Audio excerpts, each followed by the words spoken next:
Okay, I want you to picture something. The year is 1988. Jaguar, a company most people know for making, comfy luxury sedans, pulls the cover off a concept car so wild, so outrageous that it makes Ferrari's brand new F40 look almost tame. This was the XJ220. It was a promise of British dominance, a statement that they were about to build the fastest car the world had ever seen. But this story, and this is the crazy part, isn't about a simple triumph. It's about a promise that was spectacularly broken. And that really is the central question here, isn't it? How on earth did a car that started with so much raw excitement, a car that people were literally lining up to put huge deposits down for, end up delivering something so fundamentally different, and in the process igniting an absolute firestorm of controversy? And here it is. You can just see it laid out plain as day. What people signed up for was this incredible vision, a naturally aspirated V12 symphony, the stability of all-wheel drive, and of course, the pure theater of scissor doors. But what they got 4 years later, a twin-turbo V6, rear-wheel drive, and just normal doors. On paper, it was a completely different car, and for a lot of very wealthy, very angry customers, it felt like a complete and total betrayal. To really get why this was such a big deal, you gotta go back to the late 80s. British car manufacturing needed a hero, big time. And that hero wasn't born in some corporate boardroom. Nope. It came from the passion of about a dozen volunteer engineers working after hours, on their own time. They even had a name for themselves, the Saturday Club. And their blueprint was nothing short of pure ambition. They weren't just building another car, they were building a national statement. At its heart was this monster 6.2-liter V12, basically a direct descendant of Jaguar's Le Mans winning race engines. It was supposed to have a super sophisticated all-wheel drive system, those jaw-dropping scissor doors, and a name that was also its mission, XJ220, for 220 miles per hour. The press, as you can imagine, went absolutely bonkers. This wasn't just another supercar. This was a British world beater. The hype was just immense, and the public's reaction was immediate and, frankly, overwhelming. They saw it as the car Britain deserved, a machine to finally put Ferrari and Lamborghini in their place. And all that hype, it translated into cold, hard cash, fast. Hundreds of enthusiasts lined up, checkbooks opened, to put down a £50,000 deposit. That's non-refundable, by the way. In total, we're talking about over £17 million in today's money for a car that hadn't even been officially approved for production yet. The stakes just could not have been higher. But you know how these things go. As the dream started inching its way toward becoming a reality, the dream itself began to change. A specialist company, Tom Walkinshaw Racing, or TWR, took over the development, and they pretty quickly realized that the glorious concept car was, well, a production impossibility. And they made a decision that would end up sparking lawsuits for years. The problem was the V12 itself. That incredible engine, the heart and soul of the whole project, it was an engineering masterpiece for sure, but it was also a heavy, ridiculously complicated, and pretty dirty beast. Trying to make it past the tough new emissions laws of the 1990s without completely choking all the power out of it was looking like mission impossible. The heart of the car had to go.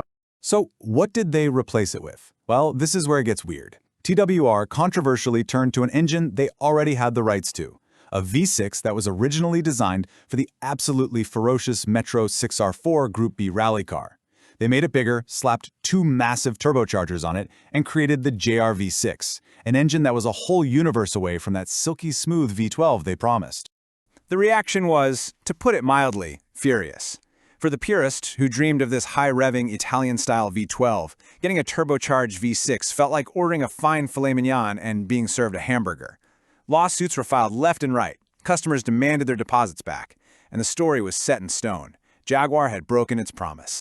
But hold on. While the customers were absolutely livid, Jaguar's engineers were telling a completely different story.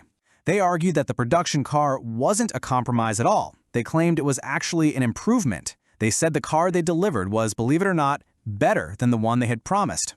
And if you just look at the numbers, they kind of had a point. The V6 production car was way more powerful. We're talking nearly 100 more horsepower. It was also lighter and shorter, which made it way more agile. Objectively speaking, by the numbers, it was a superior performance machine. And this chart right here really drills it home. Just look at the raw efficiency of the two engines. The promised V12 was making about 73 horsepower for every liter of its size. The V6 they delivered?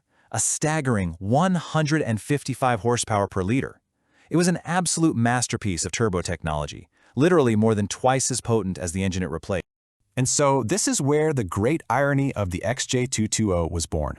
The engineers had built a technical marvel, a car that would go on to break world records and prove them right.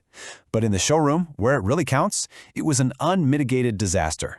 In 1992, they handed the keys to legendary racing driver Martin Brundle. He took the XJ220 to the Nardo test track in Italy, and he officially hit 217.1 miles per hour.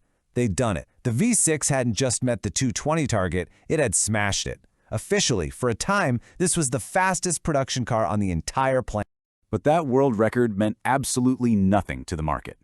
The timing was terrible. The car launched right into a global recession.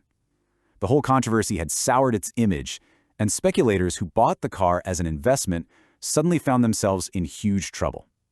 Values just plummeted. Cars were selling for less than half their original price just a couple of years after launch. It was a bloodbath.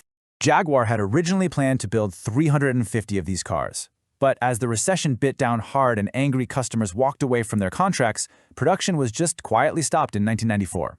In the end, only 275 cars ever made it out of the factory. What was meant to be this huge triumph ended in unsold cars and canceled orders. For almost 2 decades, the XJ220 was kind of seen as a joke, one of the car industry's great disappointments, a historical footnote. But then, as the world moved into the digital age of supercars, something funny happened. Collectors started to look back, and they saw the car in a whole new light. The very same car that hit a market low of around 150,000 pounds in the late 90s began this slow, steady climb back up. People started to appreciate its incredible rarity, its record-breaking speed, and its fascinating story. The financial betrayal had, over many years, finally been forgiven. And in a really strange twist, all of its old flaws suddenly became its greatest strengths. That V6 with its massive, terrifying turbo lag, the heavy unassisted steering, the total lack of electronic safety nets. This was everything modern supercars were busy engineering away. It's a car that demands your full attention and skill, and it rewards you with this raw, unfiltered, analog experience that you just can't find today. Which brings us right back to where we started. After all the drama, the lawsuits, the broken records, and that slow, long climb to legendary status, what is the XJ220's real legacy?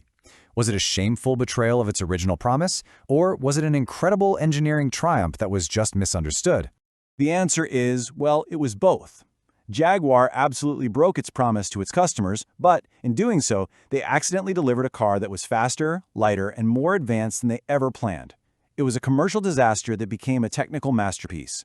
A perfect storm of bad communication, terrible timing, and brilliant engineering that created one of the most complicated and, frankly, one of the most fascinating legends in supercar history.